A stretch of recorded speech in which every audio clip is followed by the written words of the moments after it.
In today's video, we're taking a look at how to install a chandelier easy and simple.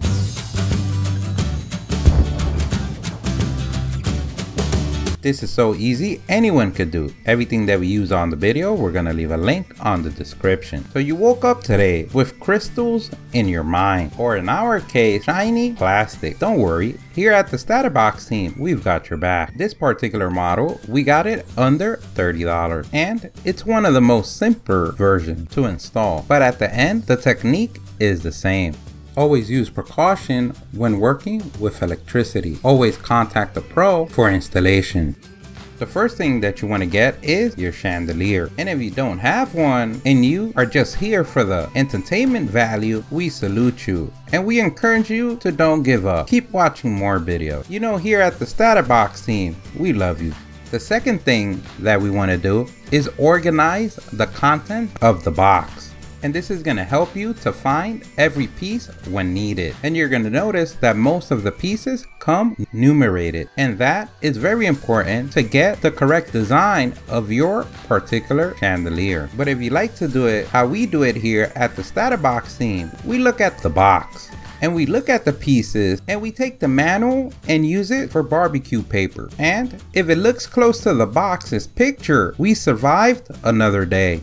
And talking about surviving, the first thing that you want to do is locate the area where you want to place the chandelier. Second, you want to turn off that breaker. And this would secure another day of life, because the only smell of barbecue that you want is on Sundays. If you have a light fixture, the technique is going to be the same. You're going to disassemble it by removing the glass or plastic and getting access to the screws. Then we proceed to remove the light bulb.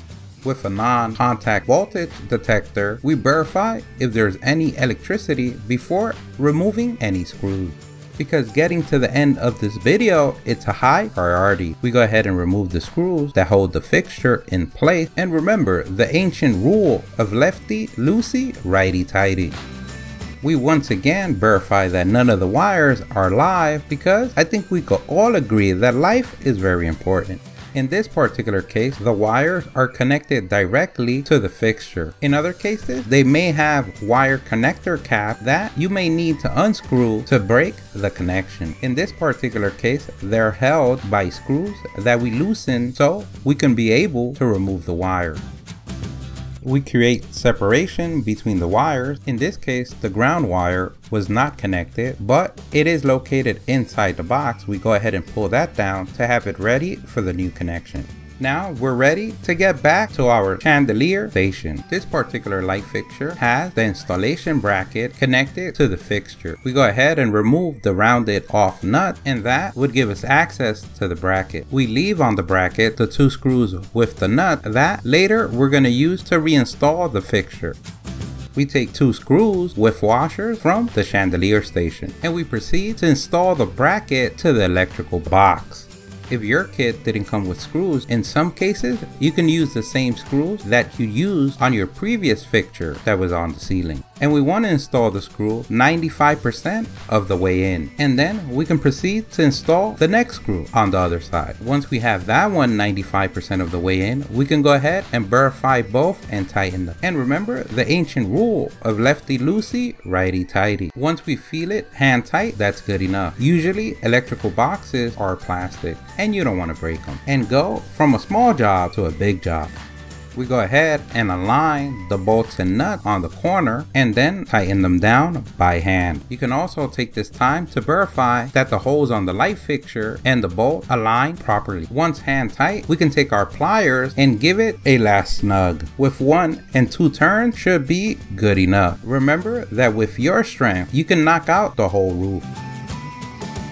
And basically what we're going to do is color match the colors of the wires. Black with black and white with white. You always want to refer to the owner's manual, the code and regulations of your location, and follow the guidelines of according how your house was built. In this case, we're going to use the provided electrical connector cap to make the final connection.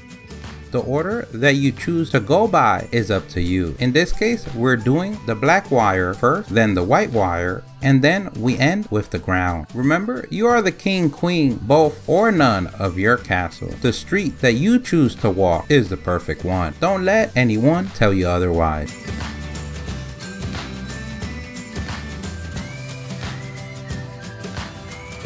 And to create a secure connection, we're going to use electrical tape to hold the cap to the wire. And we do this so when we snug the wires in the electrical box, they don't get loose.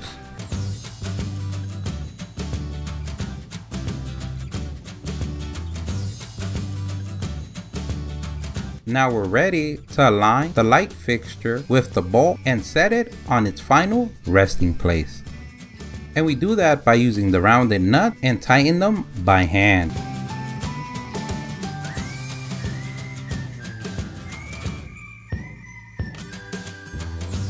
To make a secure connection, we want to give it a 1 to 2 turns using a plier.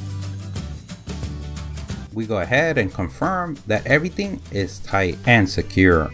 In our particular case, the ceiling is going on a down angle, and we also have texture. So we have a little bit of movement or gap between the ceiling and the fixture. If in your case you also do, you can put a bead of caulking all around the light fixture. And once it dries, it's going to cover the gap and also prevent any movement. But you can rest assured that everything is well connected. You can feel it by making any pressure down to the fixture.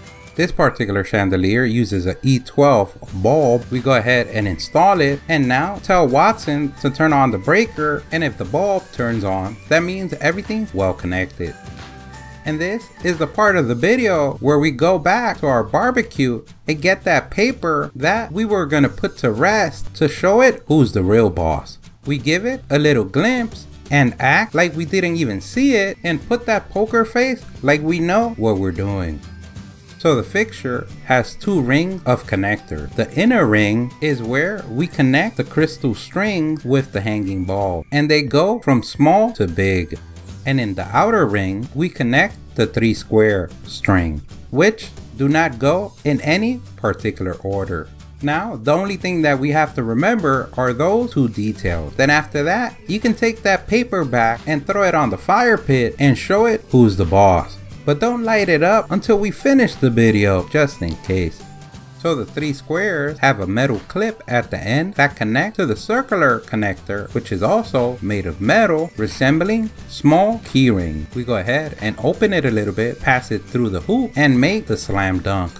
Now for the dangling crystal, we need to connect the ball to the string. And just like placing a key on a key ring, you'll use the same method, handed down by generations and generations of key ring assemblers. Once we build every string and ball, we're ready to install the smallest first. And then from there, choosing either to the left or to the right, where you're gonna connect the next in size. And you're basically going to repeat the process until you have them all connected. Depending on your chandelier, you would have to refer to the owner's manual to confirm your particular chandelier's installation.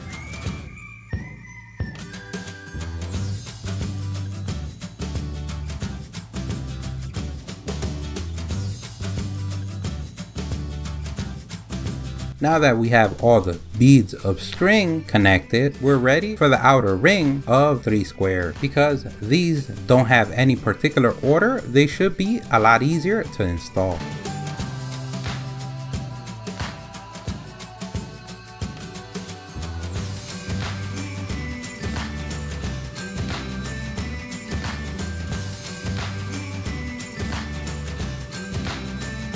Now that you become a legend on installing strings, beads, balls, and squares, we're ready to tell Watson to turn on the light. You can take a step back and marvel at your work. Who said plastic can't shine? You can give yourself a pat on the back for a job well done. Give a thumbs up to Watson for the help.